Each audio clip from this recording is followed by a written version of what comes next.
The lab on the hill had developed the nuclear bombs that America dropped on Japan. Technology that had killed thousands and thousands in the flash of an instant. Now, tons and tons of radioactive waste were stored in its miles and miles of beautiful wooded property, former home of Anasazi and Pueblo people. The local economy was still driven by the production of bombs and the production of knowledge in the service of military power. The lab itself employed many local Indians and Hispanics and quite a few non-American scientists. The air in Santa Fe smells like wood smoke. Floating ash is everywhere. A few deformed birds came by this morning. One red finch had no feathers on the back of her neck, her scruffy scarlet mohawk trembling like a baby buzzard. I thought I saw an Australian fantail at the feeder, but then realized it's a sparrow whose tail had been burned off. Her back arched. She looked like she was in pain, but there was nothing I could give her. No way to help but fill up the bird bath and put out more food. The TV news says that 80 square miles of land is burned and hundreds of homes have been lost. Streets and streets of houses just overtaken by fire. The television isn't telling me anything about whether the air is safe or whether the burning trees are releasing stores of radioactive waste. Where are we supposed to get information? Is there something I ought to do?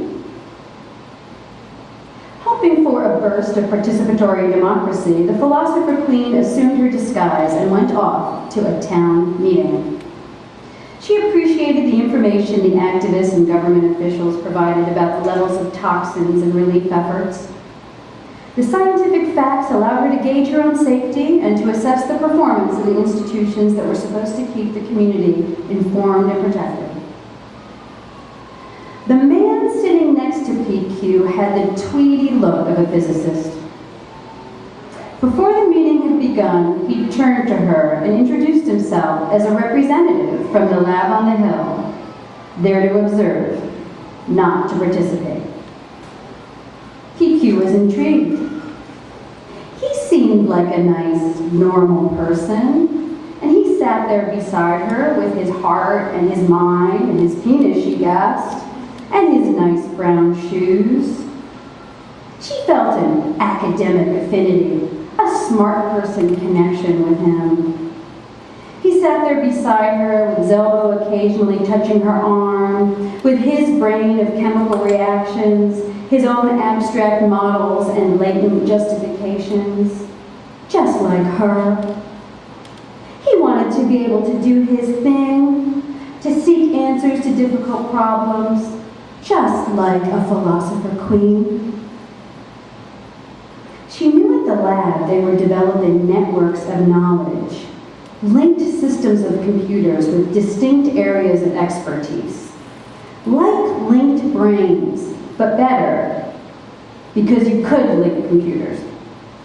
Because computers can fully disclose what they know, and nothing blocks reception of the other. Could the Philosopher Queen and the physicist become a linked system? If she turned and kissed him, would he learn the algorithm of the anti-war body? Would she internalize a concern about security that would make her see weapons of mass destruction in a more positive light? What would it cost to link the scientist and the Philosopher Queen? Who would provide the funding? Would this be the best way to address the crisis at hand? But what was the crisis at hand? The crisis at hand was a local fire, not the fact that so many tons of radioactive waste were sitting so vulnerably so nearby, or that forestry management seemed to be failing throughout the American West. Listening to it all, PQ wrote in her notebook, "A nuclear economy is like a slave economy, and people can get away with any evil just by claiming that it will provide more jobs." But she didn't bring up those points for discussion in the town meeting or with the scientist sitting next to her. She wondered if there was something she ought to do.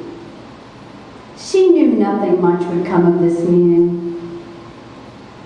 One of the reasons this particular meeting would come to nothing was the fact that the only people who raised challenging questions were the egocentric hypochondriacs who are only worried about themselves, and the ultra-paranoids who didn't believe anything anyone told them except when someone told them that the government was covering up the truth. I've had this terrible shortness of breath and a splitting headache ever since those fires started.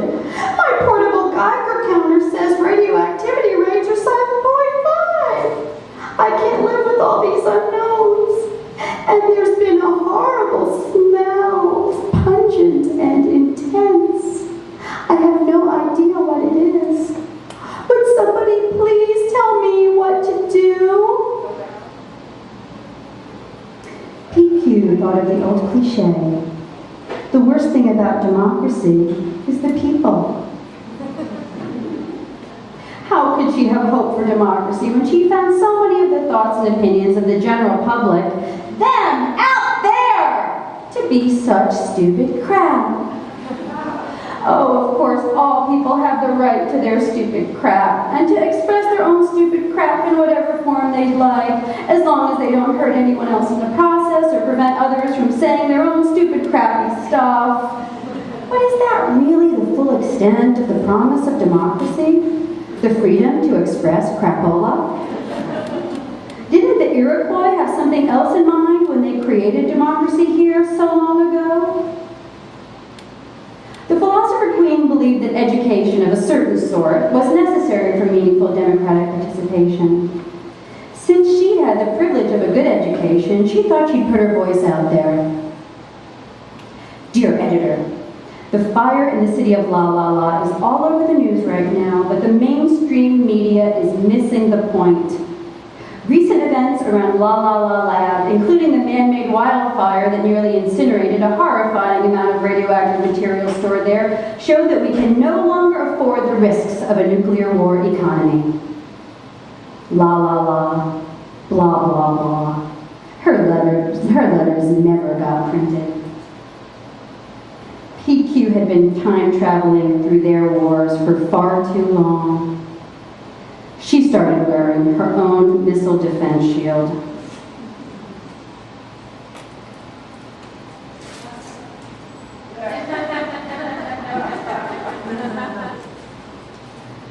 One provocative claim of the postmodern turn is the belief that everything, including science, is a myth.